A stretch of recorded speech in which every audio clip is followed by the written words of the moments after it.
orang supaya orang-orang percaya. Betul? Contoh, saya kasih contoh.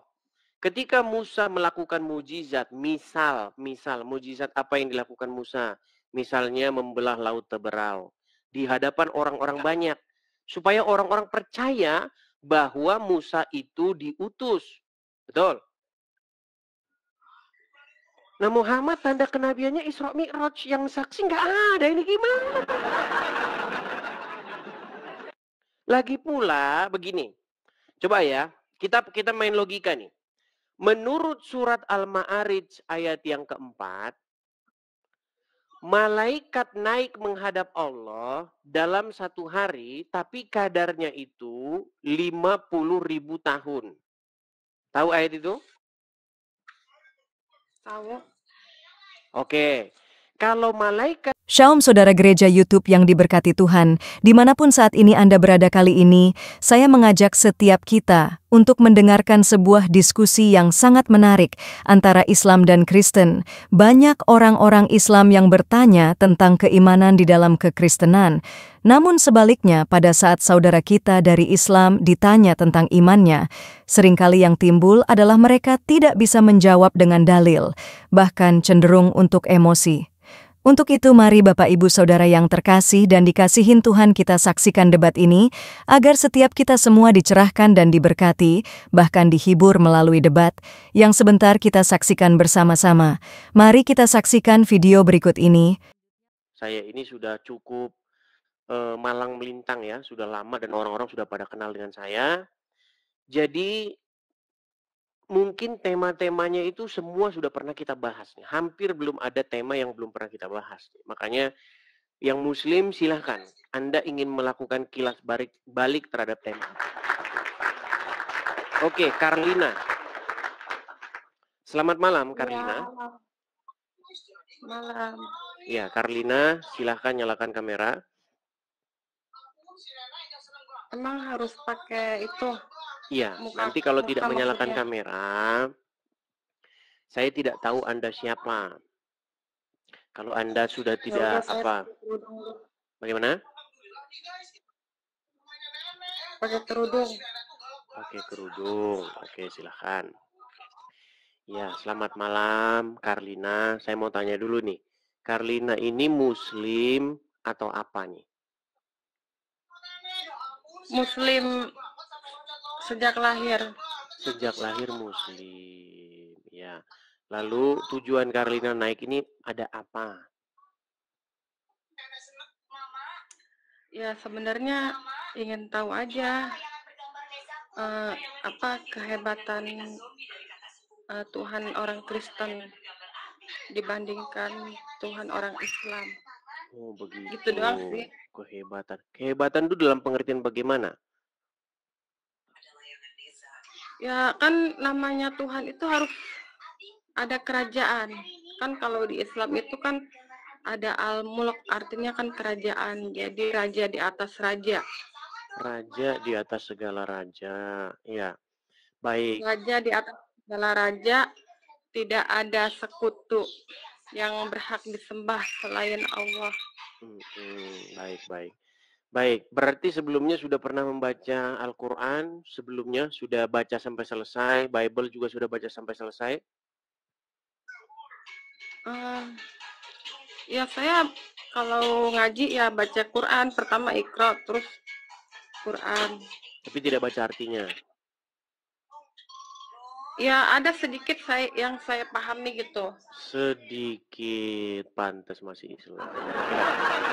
Baik. Jadi masalah kehebatan ya gini. Jadi kalau kita membaca Bible dan juga membaca Al-Quran, keduanya itu sama-sama mengklaim bahwa dia raja segala raja. Di dalam Bible, Tuhan itu raja segala raja. Di dalam Al-Quran juga sama seperti itu. Malikin nas, rajanya manusia. Itu sama-sama mengklaim. Betul? Ya itu menurut Islam surat An-Nas. Iya.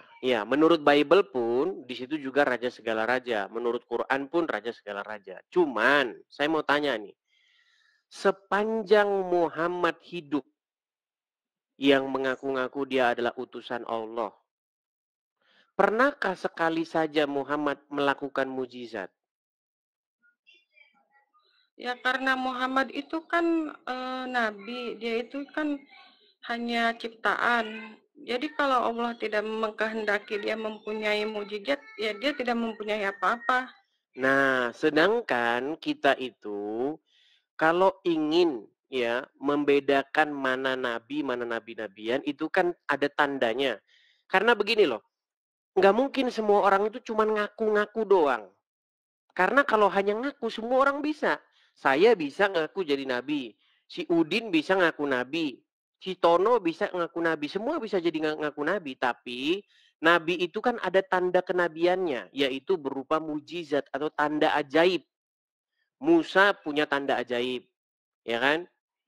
Kemudian siapa? Nabi-nabi punya tanda ajaib. Nah, tadi kamu ke sini datang mau bertanya tentang kehebatan Tuhannya orang Kristen dengan kehebatan Tuhannya orang Islam. Nah, kita mulai dulu dari yang Islam. Coba, saya pengen tahu apa tanda kenabian Muhammad. Tanda ajaib bahwa Muhammad itu berupa nabi. Seorang nabi.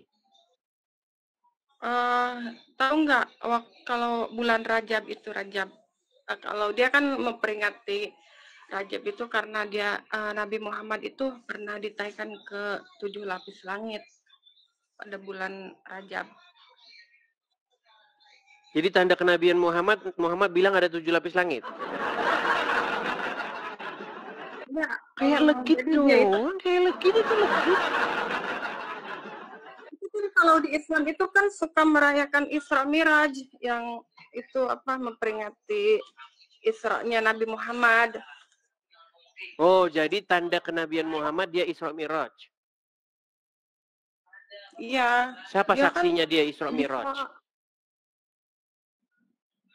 Ya dia dinaikkan ke langit ketujuh. Iya, pertanyaan saya, saksinya siapa? Satu orang saksi yang melihat Muhammad Isra Mi'raj. Ya malaikat. Masa mujizat saksinya malaikat? Begini loh, Kak Karlina. Namanya mujizat atau tanda kenabian itu harus didemonstrasikan di depan banyak orang supaya orang-orang percaya. Betul? Contoh, saya kasih contoh. Ketika Musa melakukan mujizat, misal mujizat apa yang dilakukan Musa? Misalnya membelah laut Teberau di hadapan orang-orang banyak supaya orang-orang percaya bahwa Musa itu diutus. Betul?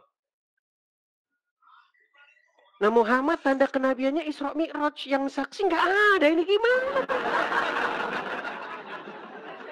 Lagi pula begini.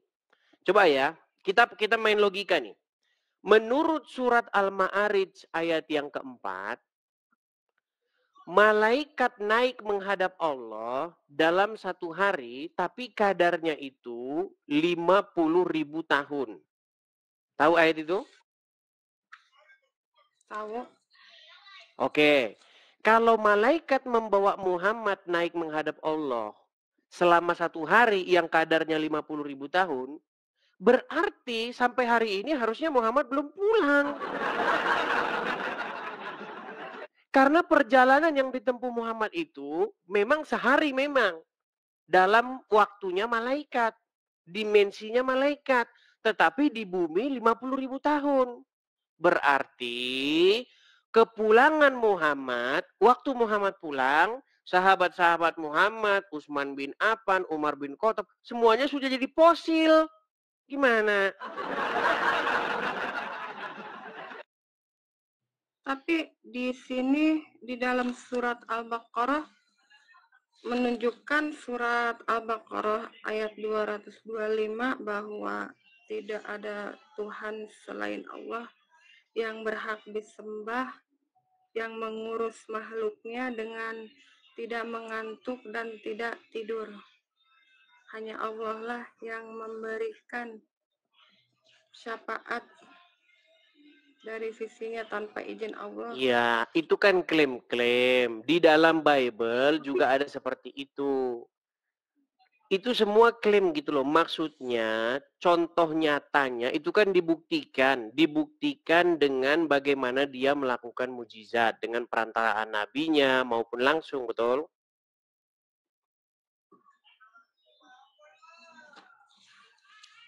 Iya, maksud saya itu mau nanyanya masalah keesaan Tuhan orang Mari Kristen itu keesaan kenapa lagi. iya kan kayak Aduh, itu ini yang dilanjutkan mana sih? Tadi katanya kita membahas mengenai apa hebatnya. Nah, lalu kita membahas mengenai mujizat. Muhammad tidak punya mujizat. Satu-satunya mujizat Muhammad itu, dia memiliki kekuatan seksual setara 30 pria. Itu mujizat Muhammad. Bahwa dia sanggup menggauli istri-istrinya dalam satu malam. ada ayatnya, tapi di Al-Quran nggak ada tuh, nggak pernah baca seksual Nabi Muhammad tentang seksual Kan gitu. saya bilang alasan kamu masih Islam, Karlina, karena kamu tidak mengerti ajaran agama Islam. Saya sudah sering bilang loh, kalau kamu mau sungguh-sungguh mendalami agama Islam, satu malam aja, coba kamu nyimak sini dong, kamu ngeliatin apa sih? Gini Lina, Iya, kalau kamu baca Al-Quran sungguh-sungguh, tuh. Baca Al-Quran. iya, kamu kan tadi saya tanya, Iya, ketika kamu ngaji Lina, pernahkah kamu membaca artinya? Kamu bilang saya cuma bacanya sedikit artinya, betul? iya itu surat O- Al-Fatihah, Oke, surat Al-Ikhlas yang saya oke, arti-artinya, surat oke. Falak. Ya, makanya gini saya tanya, berapa persen kamu baca Al-Quran itu kamu baca artinya? Ya, sebenarnya nggak perlu dengan artinya, kan karena Al-Quran itu kan Makanya saya bilang, alasan orang Islam itu tidak mengerti isi Al-Quran, karena ketika mereka baca Al-Quran, mereka tidak baca artinya itu apa. ya saya pernah baca dalam Al-Quran bahwa diharamkan memakan B2, tapi kan Di mana dalam orang Al-Quran Kristen dilarang makan babi, di mana? ada, tapi dia bukan B2, dia bilangnya lahma hinjir. Itu Hinzir. artinya Nah, lahma hinzir itu apa sih? hinjir itu B2 itu kalau Di mana di saya pernah Arab ada lihat babi? sih. Pernah ke Arab? Pernah ke Arab nggak, Lina? Enggak, saya pernah baca di sini di Al-Quran ini. Maksudnya saya dulu pernah sih jadi TKW, tapi cuman saya Oke, kamu pernah jadi baca-baca TKW di Al-Quran mana? itu, Pernah jadi TKW di Arab Saudi? iya, tapi udah lama sih. Iya, ada nggak di Cuman sana babi? pernah, Ada babi nggak di sana? ya haram lah, nggak boleh. Jadi sana adanya Ini susah nih. Saya bukan tanya babi itu haram atau nggak. Ada nggak babi di situ hidup? Pernah ada hidup babi nggak di situ? nggak pernah ada, Nggak adanya pernah domba ada. kebanyakan. Bagaimana Muhammad dilarang makan babi sementara babi tidak pernah ada di hidupnya Muhammad? Itu sama kayak begini loh, sama kayak begini. Kamu pernah hidup di Kutub Utara? Di Alaska, pernah hidup di Kutub Utara, Kutub Selatan? Nggak pernah. Nah, di situ Saya nggak ada di- durian, nggak ada pohon durian tumbuh. Bagaimana melarang orang warga di Alaska makan durian sementara durian nggak ada? Kenapa khinzir itu diartikan babi? Ya, pernah baca dalam Al-Quran. Kan saya itu pernah belajar sedikit demi sedikit bahwa lahma hinjir itu ya artinya daging B2 itu tidak diperbolehkan, itu diharamkan oleh Islam. Iya, yang saya tanya, kenapa Muhammad dilarang makan babi sementara babi nggak ada di situ?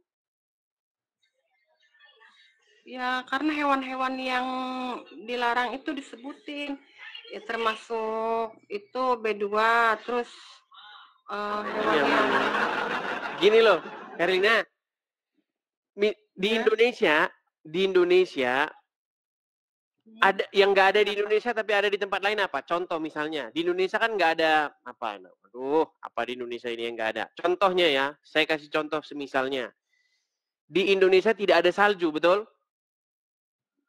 Iya, nggak ada. Nggak ada. Kalau dikatakan, hai orang-orang Indonesia, janganlah kalian bermain salju. Buat apa orang nggak ada salju kok gimana? Ya itu kan beda babnya. Ini kan babnya menurut Al-Quran. Dan di sini Al-Quran Iya, jelas. tapi kita udah lompat kemana-mana. Begini saja, Lina. Coba kamu punya fokus nggak apa yang mau kamu bahas tadi dari awal? Soalnya kita udah lompat-lompat nih. Saya tadi minta tanda kehebatan Allah berupa mujizat yang dilakukan Allah. Tidak ada. Tanda Muhammad itu bukan mujizat tandanya dia Nabi. Tanda dia Nabi itu berupa tompel. Makanya saya bilang, Muhammad itu, Lina, kalau kamu mau membuka hati kamu ya, dia itu satu-satunya Nabi yang paling aneh. Tidak ada Nabi yang tanda kenabiannya itu berupa tompel. Cuman Muhammad Nabi yang tanda kenabiannya berupa tompel. Setiap orang bertompel berarti dia Nabi itu menurut logika Muhammad. Masa tanda kenabian berupa tompel? Namanya tanda kenabian itu berupa mujizat. Contoh, dia bernubuat. Dia melakukan perbuatan tanda-tanda ajaib. Misalnya, orang buta bisa melihat, yang mati bisa dibangkitkan. Itu berarti bahwa dia itu diberi tanda kenabian. Nah, tanda kenabiannya Muhammad apa? Itu yang saya tanya. Coba kamu pikir tanda kenabiannya apa? Membelah bulan. Membelah bulan. Membelah bulan. Di dalam Al-Quran, Muhammad itu orang-orang yang menunggu mujizat. Mau saya kasih ayatnya? Tapi ya udah, coba lihat mana. Baik, saya kasih ayatnya ya. Saya tunjuk ayatnya. Nih.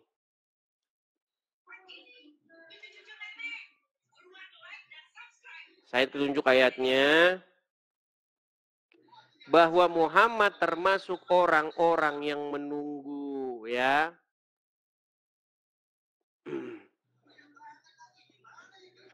Perhatikan. Kita kasih Al-Quran. Sebentar. Sabar ya.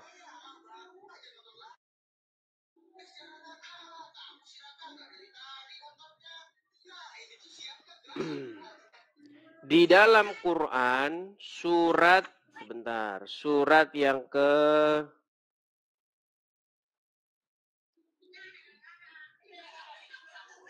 Coba surat yang ke-10 ayat yang ke-20.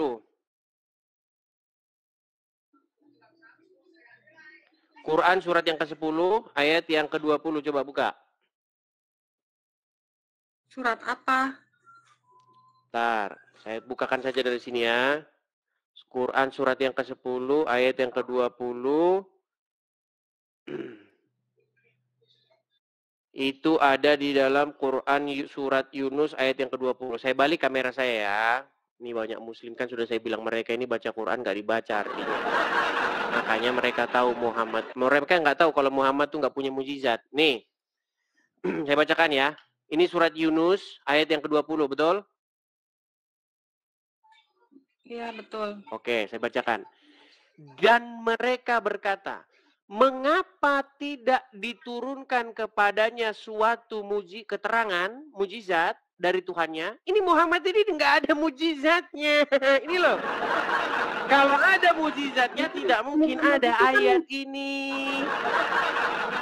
Mengapa tidak diturunkan kepadanya, maksudnya kepada Muhammad suatu keterangan dalam kurung mujizat dari Tuhannya? Maka katakanlah, sesungguhnya yang gaib itu kepunyaan Allah. Sebab itu tunggu sajalah olehmu sesungguhnya aku ini. Sesungguhnya aku bersama kamu termasuk orang-orang yang menunggu. Sampai sampai matinya Muhammad tidak punya mujizat. Tapi maaf ya, Gimana Karlina? ini kok banyak orang-orang kafir ya, celakalah terhadap orang-orang kafir yang tidak memahami Al-Quran. Justru yang tidak Berarti yang memahami tidak Al-Quran itu adalah orang Islam dan para ulamanya. Coba sekarang, menurut Al-Quran, kitab yang harus diimani oleh orang Muslim itu kitab apa? Pokoknya kitabku orang Muslim, kitab Al-Quran, apa ya, nabiku Nabi Muhammad, Robku Allah Subhanahu Wa Taala. Oke, ada nggak di Itu. dalam Al-Quran diperintahkan untuk beriman kepada Taurat dan Injil? Ada. Ada. Apakah orang Islam mengimaninya?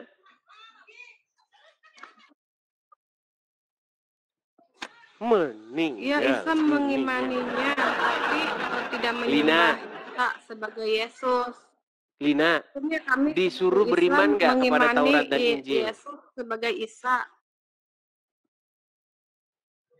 Ya, mengimani, tapi tidak menyembah Yesus sebagai Nabi. Tidak sebagai Tuhan, hanya mengimani sebagai Nabi. Menyembah sebagai Tuhan itu gimana Yesus maksudnya? Itu kan, kalau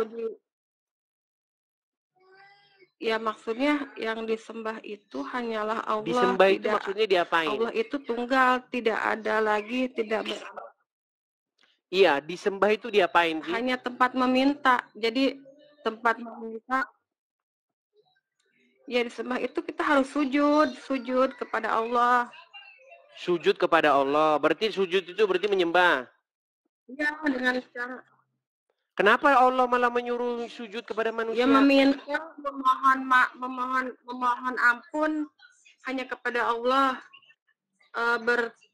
Berdoa. Katanya sujud menyembah, sekarang memohon ampun.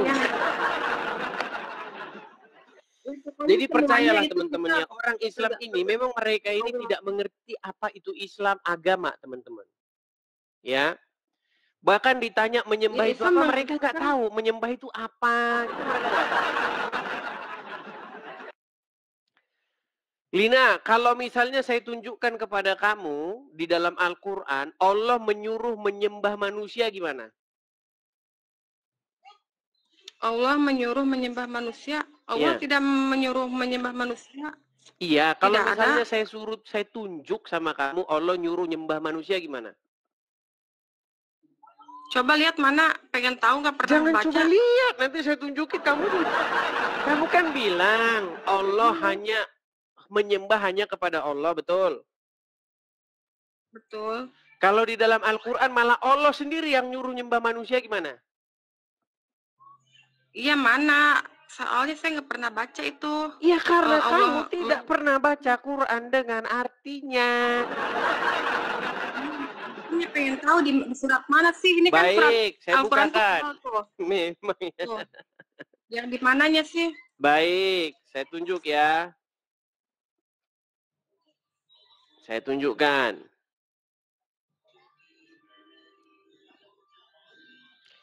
Di dalam Al-Quran, di dalam Quran surat Al-Baqarah ayat yang keempat. Al-Baqarah ayat yang ke-34. Al-Baqarah ayat 34. Ada di situ? Ada. Baik, saya balikkan ya. Ini Allahmu menyuruh sujud sembah kepada manusia nih. Herman yang nyata. Saya Herman. Saya tidak Herman ya, karena saya tahu bahwa mereka baca Quran nggak dibaca artinya. Sudah ada di layar saya, coba kamu lihat. Coba kamu lihat. Oke. Surat Al-Baqarah. Gimana? Iya, ini ada. Oke, coba kamu yang baca di situ. Yang dari ayat 30 dulu ya. Oke, silakan. 34. Silakan. Penciptaan manusia dan penguasaannya di bumi Ingatlah ketika Tuhanmu berfirman kepada para malaikat, sesungguhnya aku hendak menjadikan seorang khalifah di muka bumi. Mereka berkata, mengapa engkau hendak menjadikan khalifah di muka bumi? Di muka bumi itu orang yang akan membuat kerusakan padanya dan menumpahkan darah. Padahal kami senantiasa bertasbih dengan memuji Engkau dan mensucikan Engkau. Tuhan berfirman, sesungguhnya aku mengetahui apa yang tidak kamu ketahui. Terus Dan 34. dia mengajarkan kepada Adam nama-nama benda seluruhnya, kemudian mengemukakannya kepada para malaikat, lalu berfirman, sebutkanlah kepadaku nama benda-benda itu jika kamu memang orang-orang yang benar. Mereka menjawab, Maha Suci Engkau, tidak ada yang kami ketahui selain apa yang telah Engkau ajarkan kepada kami. Sesungguhnya Engkaulah yang Maha Mengetahui lagi Maha Bijaksana. Allah berfirman, hai Adam, beritahukanlah kepada mereka nama-nama benda ini. Maka setelah diberitahukannya kepada mereka nama-nama benda, Allah berfirman, bukankah sudah kukatakan kepadamu bahwa sesungguhnya aku mengetahui rahasia langit dan bumi, mengetahui apa yang kamu lahirkan dan apa yang kamu sembunyikan. Baik, 34-nya. Dan ingatlah ketika kami berfirman kepada para malaikat, sujudlah kamu kepada Adam. Maka sujudlah mereka kecuali iblis. Ia enggan dan takabur. Kenapa di sini Allah menyuruh sujud kepada manusia? Kan ini ada permulanya. Mulai akrobat. Kamu bilang di dalam Quran hanya Allah lah tempat menyembah, sementara di sini malah Allah nyuruh nyembah manusia. Gimana? Surely. Mana? Ini belum ke bawahnya. Oh ya udah silakan, habisin. Dan ingatlah, kan ini kan Allah berfirman, dan ingatlah ketika kami berfirman kepada para malaikat, sujudlah kamu kepada Adam, maka sujudlah mereka kecuali iblis. Ia enggan takabur dan ia termasuk golongan orang-orang yang kafir. Oke, berarti yang tidak mau sujud kepada Adam berarti kafir, betul? Ya tapi kan ini belum ke bawahnya.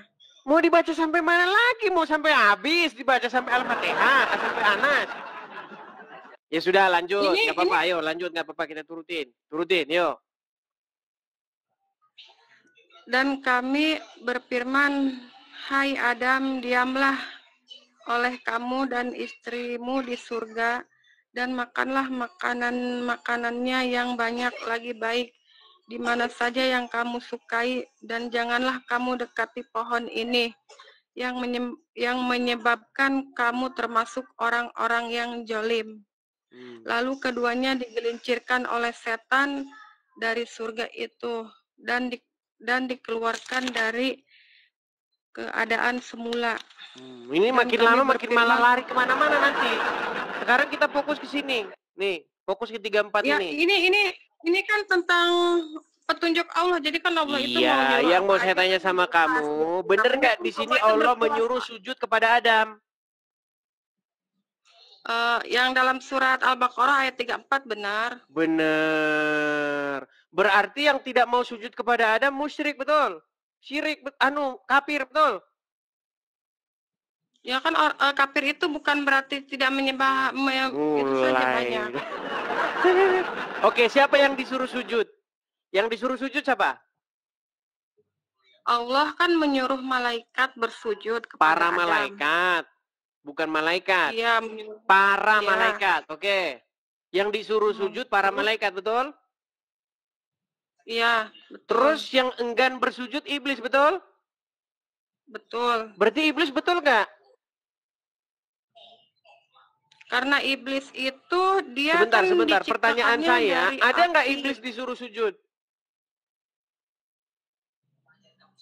Semua disuruh sujud sama Enggak, Allah, coba perhatikan, coba. termasuk iblis. Ingatlah ketika kami berfirman. Berfirman kepada para malaikat apa berfirman kepada iblis? Bentar. Dan ingatlah kami berfirman kepada para malaikat. Oke, berarti yang disuruh bersujud adalah para kumpulan para malaikat, betul? Betul. Nah, terus iblis disuruh nggak di sini sujud? Ya kan. Aduh, mulai. Yang disuruh sujud itu Mereka para itu malaikat. Kemudian iblis enggan. Emang kapan iblis disuruh sujud? Makanya saya bilang, Lina, seandainya kamu membaca Al-Quran, kamu baca artinya, kamu pelajari isinya sungguh-sungguh mendalam, besok pagi kamu panggil tukang loak. Halo? Halo? Bapak tukang loak, tolong besok diangkat buku-buku ini ya. Gimana? Tapi kan ini belum dibaca, ini sampai 39 aja saya baca. Nanti kan saya bisa jawabnya. Ini kan belum apa-apa. Oh ya udah, kita turutin, yuk. Kita baca 35-nya, yuk. Kita baca 35-nya. 35 udah, tinggal 36 sama 39. Ayo 36-nya baca yuk, 36-nya. Lalu keduanya digelincirkan setan dari surga dan keadaan semula, dan kami berfirman, turunlah kamu, sebahagian kamu menjadi musuh bagi yang lain, dan bagi kamu ada tempat kediaman di bumi, dan kesenangan hidup sampai waktu yang ditentukan. Terus 37-nya. Kemudian Adam menerima beberapa kalimat dari Tuhannya, maka Allah menerima taubatnya. Sesungguhnya Allah Maha Penerima Taubat lagi Maha Penyayang. Terus 38-nya ini ya. Kami berfirman, turunlah kamu semua dari surga itu, kemudian datang petunjuk kepadamu, maka barang siapa yang mengikuti petunjukku, niscaya tidak ada kekhawatiran atas mereka dan tidak pula mereka bersedih hati. Adapun orang-orang kafir mendustakan ayat-ayat kami, mereka itu penghuni neraka, mereka kekal di dalamnya. Terus? Itu dah. Terus di mana di sini itu. perubahannya dari apa yang kita obrolin tadi? Iya, itu orang-orang kafir tidak iya, yang saya tanya tadi, kembali ke ayat 34. Di dalam ayat 34, di mana di sini iblis disuruh sujud di mana? Tidak ada. Tidak ada. Lagian menurut Al-Quran, di ayat yang lain, iblis itu sudah diusir dari dari surga. Ini kalau kamu baca Al-Quran di ayat Quran yang lain, iblis itu sudah diusir dari surga. Lalu bagaimana iblis bisa menggoda Adam lagi? Aduh, kalau kamu baca ayat yang lainnya, di Quran surat yang lain, iblis itu sudah diusir dia. Tapi kalau kamu baca lagi di ayat yang lainnya, iblis tiba-tiba ada lagi di surga. Ini nih, apa ya, peringatan Tuhan kepada Bani Israel.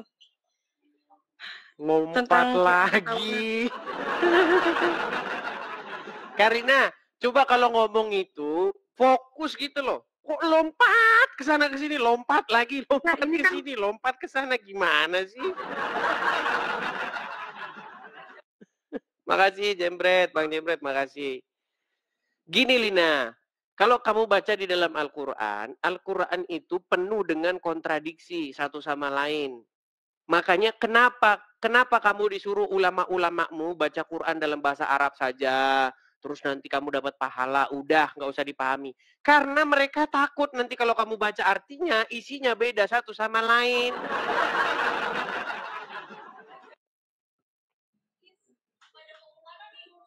Kamu tahu nggak di dalam ayat Quran yang lain bahwasanya setan itu sudah diusir dari surga? Iya, ini ada di Quran juga bahwa Oke, kenapa setan dia bisa menggoda Adam lagi di situ padahal dia udah diusir? kan dia sudah berjanji kepada Allah bahwa akan menjerumuskan Iya, tapi anak bagaimana dia ada di perempuan surga sampai lagi? kiamat. Ketika setan itu diusir, dia kan berjanji kepada Allah, aku akan menyesatkan manusia. Lalu dikatakan, baik, kamu termasuk orang-orang yang ditangguhkan. Kan gitu. Pertanyaannya bagaimana dia ada di surga lagi, sedangkan dia sudah diusir.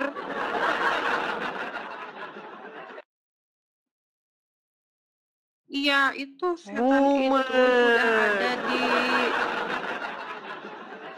Tapi gini, coba ini Lina, coba kamu lihat sini, jangan lihat Quranmu terus. Lina, ini dengar. aku sambil baca. Gini, Sambil gini. baca. Gini, kamu saya kasih tahu ya. 13 tahun waktu saya habiskan Iya. untuk meneliti Al-Quran. 13 tahun Cuma lamanya. 13 tahun aja kan. Kalau saya kan dari bayi, dari bayi Islam Kamu dari langsung, ya bayi saya membaca mempelajari huruf Arab. Kamu tidak pernah melakukan penelitian terhadap Al-Quran. Yang umat muslim lakukan itu bukan memahami isi Al-Quran, tetapi membaca huruf-huruf Arab dengan indah. Itu yang umat muslim lakukan. Mereka membaca dan mereka tidak mengerti artinya. Katanya Ustadz Munzir Situmorang, kalian seperti keledai. Yang ngomong bukan saya, yang ngomong Ustadz Munzir Situmorang. Tahu pernyataan itu? Iya, tapi kan di sini di surat Maryam kamu tahu nggak? Kamu tahu nggak pernyataan seorang ustadz tentang orang Islam seperti keledai ketika membaca Al-Quran? Nggak pernah dengar, nggak pernah baca. Oke, coba nih dengarkan ya, dengarkan nih. Kita bangga menghafal Al-Quran tapi tidak memahami Al-Quran. Senang mengulang berbahasa Arab tapi tidak mengerti bahasa Arab. Suka membaca Al-Quran tapi tidak memahami maknanya. Akhirnya apa? Menjadi keledai di Indonesia. Tuh. Seperti keledai. Makanya saya bilang, umat Islam tidak mengerti Al-Quran karena waktu baca Quran tidak dibaca artinya. Makanya dia nggak tahu isinya berkontradiksi satu sama lain. Coba nih, masalah Adam nih. Coba nih ya. Setahu kamu Adam itu punya istri nggak? Adam Hawa, iya Hawa istrinya. Punya istri. Mereka menikah nggak? Kapan mereka menikahnya? Saya melihat dari Al-Quran tidak ada mereka menikah. Oke, baik nih. Di dalam Al-Quran disebutkan bagaimana setan menggoda supaya mereka saling menampakkan aurat. Tahu nggak? Di mana, di surat mana? Baik, saya tunjukkan ya. Nih, saya tunjukkan. Di dalam Quran, surat Al-Araf, ayat yang ke-27, saya bacakan sama kamu, saya balikkan. Boleh saya buka di Quran. Oke, boleh, silakan cek yuk. Al-Araf, ayat yang ke-27. Coba cek di situ. Al-Araf, ayat 27. Ini muslim banyak yang murtad gara-gara ini. Kalau pakai akalnya, kalau pakai pikirannya, setelah baca ayat ini muslim murtad. Coba. Sudah ketemu? Bentar lagi nih. Surat Al-Araf atau surat yang ke-7. 27, ayat 27 bukan. Ayatnya yang ke-27. Ini ada nih udah. Sudah ketemu? Iya, udah. Coba baca. Udah. Peringatan Allah terhadap golongan godaan setan. Hai Adam, sesungguhnya Hai anak Adam, bukan Adam. Oh iya benar. Hai anak Adam, sesungguhnya kami telah menurunkan kepadamu pakaian untuk menutupi aurat. Ayat 27 loh, 27. Ya tapi kan ini dari 26 nih, oh ya udah baca 26-nya. Yuk, kita mulai dari 26-nya, yuk. Hai anak Adam, sesungguhnya kami menurunkan kepadamu pakaian untuk menutupi auratmu, dan pakailah Dan pakaian pakaian yang indah. indah untuk pakaian indah untuk perhiasan. Dan pakaian takwa itulah sebahagian dari tanda-tanda kekuasaan Allah. Mudah-mudahan mereka selalu ingat. Oke, 27-nya. Hai anak Adam, sekali-kali kamu dapat Janganlah ditipu sekali-kali. oleh setan.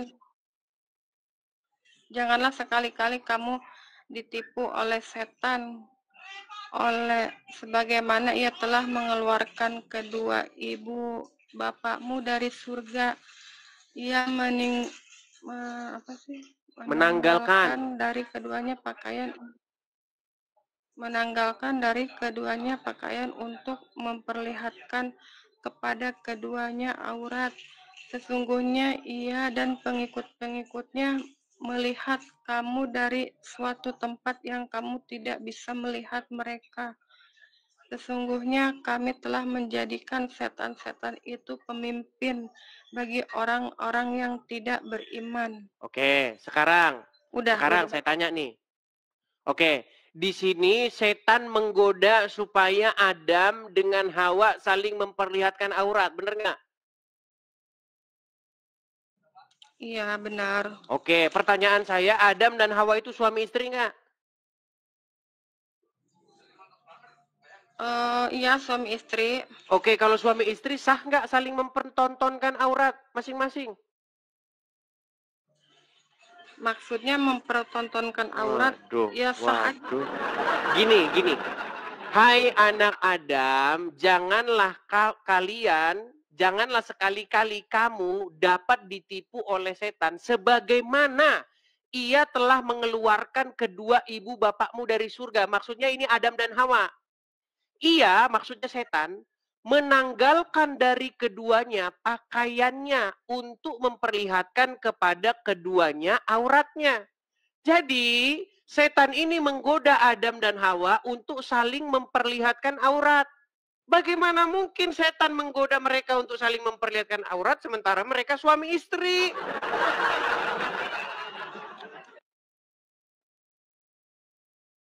Ya, ini kan perkaranya mungkin Adam itu kan belum menikah, kan? Nah, tadi katanya Adam sudah menikah. Baik, saya balik dulu kamera saya. Nih. Saya balik dulu. Sebentar, Nina. Kan jadi menurutmu Adam dan Hawa itu tadinya belum menikah? Iya, ini. Terus kenapa mereka bersama-sama? Diciptakan dulu. Kenapa mereka bisa bersama-sama kalau mereka belum menikah? Ya kan baru pemulaian penciptaan manusia, kan awalnya Adam dulu terus Hawa. Oke, Adam kemudian diciptakan Hawa, tapi mereka belum menikah di situ. Ya belum langsung menikah. Oke, lalu setan menggoda mereka untuk saling memperlihatkan aurat, begitu? Iya. Oke, berarti berangkat dari ayat itu Allah dan Adam tidak menikah. Belum menikah, bukan tidak menikah. Oke, kapan mereka menikahnya? Di Al-Quran belum baca mereka menikah, kan tidak ada bacaan mereka menikah. Berarti Adam dan Hawa di dalam Al-Quran berzina keduanya, betul? Enggak. Terus kapan mereka menikah? Coba kapan mereka menikahnya? Ya kalau kita ingin tahu, ya aku juga bisa pengen tahu itu kok Tuhan Yesus bisa ya lompat kemana-mana. Aduh. Ya, terus sih yang terus saya nanya itunya tentang Tuhannya orang Oke lah Lina, gini, karena dari tadi kamu saya lihat itu lompat kemana-mana. Kamu dari A lompat ke B, dari B nanti lompat ke C lompat ke D.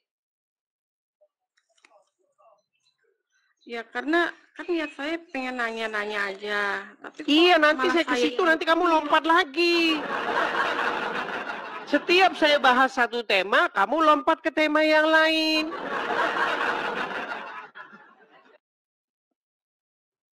Udah, kamu belajar dulu saja. Saya cuma pesan sama kamu. Saya cuma pesan, ingat pesan saya nanti. Dan satu saat kamu pasti datang ke sini mengiyakan perkataan saya. Jika kamu menghabiskan waktu kamu membaca Al-Quran, maksudnya membaca artinya, besok pagi kamu akan panggil tukang loak buat ngangkut Quranmu itu biar dibawa sama dia. Kayak gitu aja ya. Aku tetap beriman kepada Allah dan nabiku Nabi Ya, Muhammad. itu kamu berkata demikian karena hawa nafsumu dan karena ketidaktahuanmu. Kamu berkata seperti itu karena kamu tidak menggunakan daya upaya akal pikiran kamu untuk mempelajari Al-Quran. Kamu hanya mengandalkan hawa nafsumu.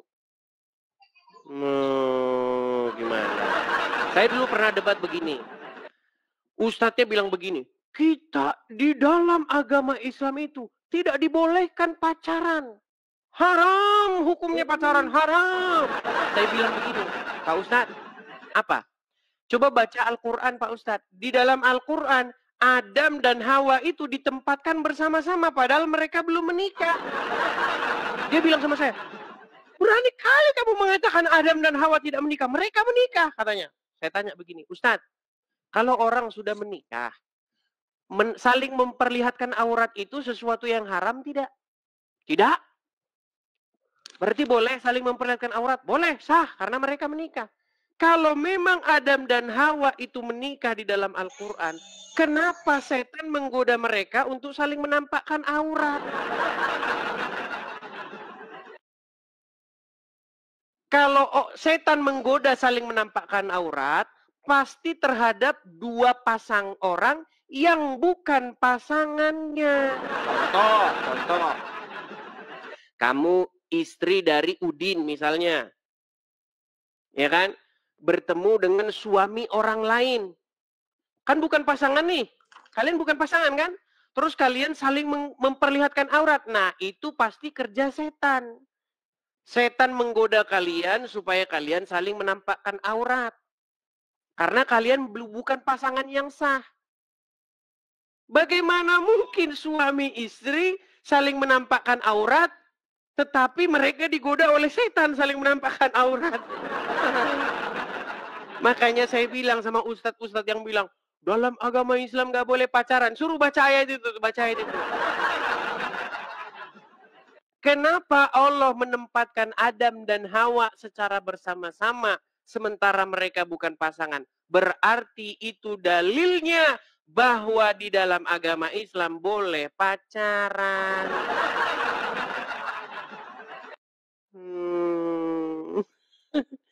Ya udahlah, besok kamu datang lagi ke sini, ya. Begitu ya. Nanti kalau sudah mendalami Al-Quran, oke? Ya. Oke. Terima kasih, Lina. Kalau ada kata-kata yang salah, jangan dimasukkan ke dalam hati, tapi dipikirkan dengan pikiran, ya. Kalau ada kata-kata yang menyinggung. Oke? Ya. Oke. Terima kasih, Lina, ya. Saya turunkan. Saya cuma pesan sama kamu begini sebelum saya turunkan.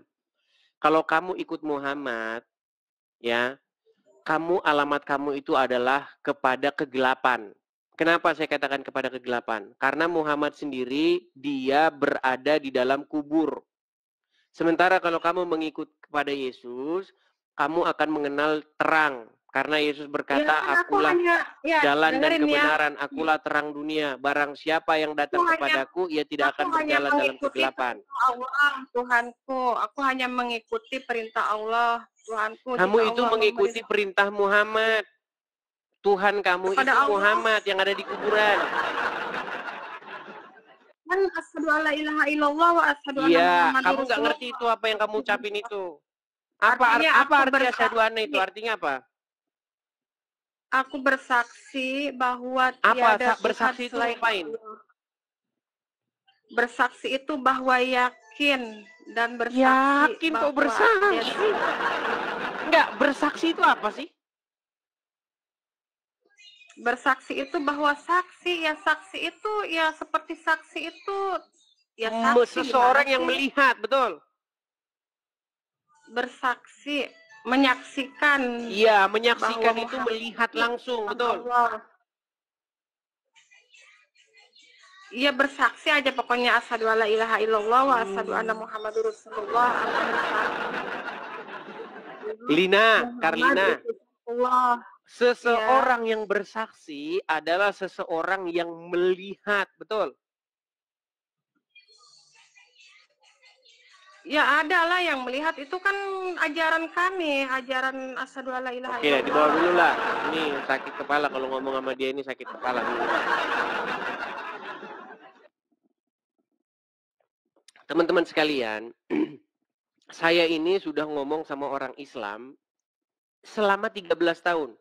Kurang lebih ya kayak Karlina tadi itu. Jangan kalian berharap ketemu orang Islam yang agak cerdasan. Jangan berharap. Yang cerdas-cerdas sudah pada nggak percaya Al-Quran. Nggak percaya mereka isi Al-Quran. Kalau kamu nggak percaya, kamu ngobrol sama Mun'im Siri, ya, itu orang-orang yang ngerti Quran itu. Nggak, dia nggak percaya sama isi Quran itu. Ya, seperti itu, ya. Kemudian, siapa orang-orang Islam yang ngerti Al-Quran? Misalnya, siapa namanya? Yang mereka bikin gerakan itu, namanya JIL. Ya, Islam liberal itu namanya.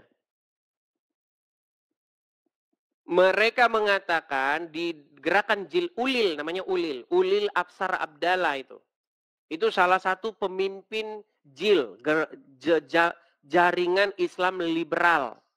Dia mengatakan sudah waktunya Quran itu direvisi. Karena isinya tidak sesuai dengan zaman. Itu orang-orang yang ngerti Al-Quran. Gimana kamu itu? Kalau kamu baca Quran, cuman kamu baca Alif Lam Mim Amin. Artinya masa bodoh tai. Kalau kamu cuman baca Quran kayak begitu, kamu mendingan belajar lagi. Gimana?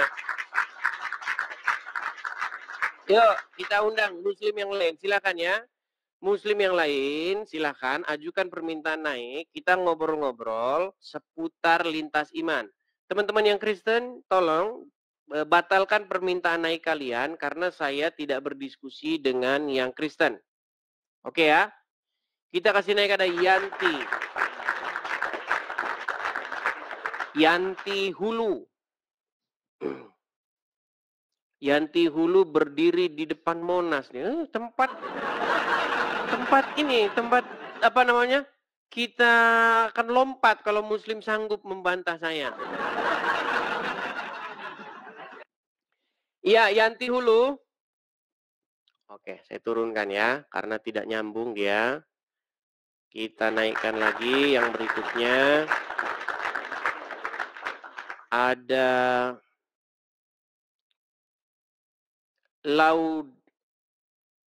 Laudia. Sebentar. Laudia Heriana.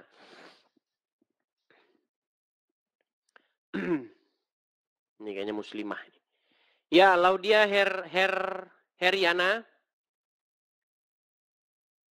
Terpental lagi.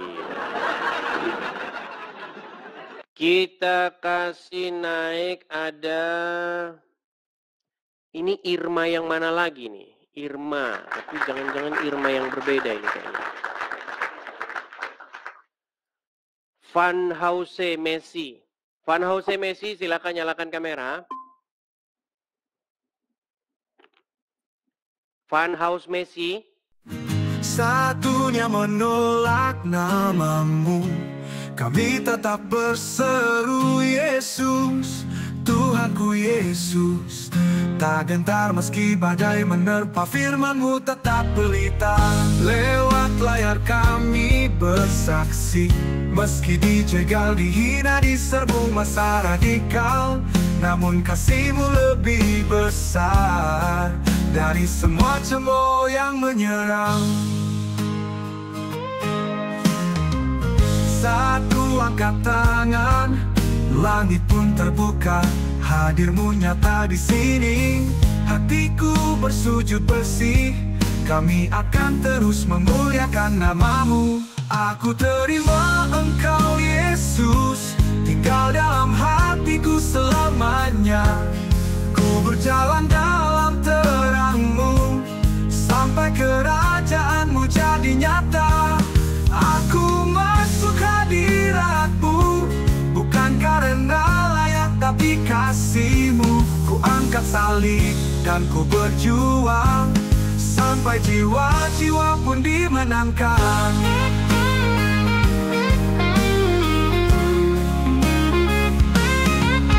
Kami Kristus bersinar di tengah gelap, takkan diam walau digeruduk masa. Gereja YouTube tetap bersuara, memuliakan Tuhan sampai akhir masa. Aku terima Engkau Yesus, masuk hadirat-Mu, ku menang. Walau badai menerpa, kami akan terus kumandangkan Injil firman-Mu, agar semakin banyak lagi jiwa dimenangkan, masuk dalam keselamatan.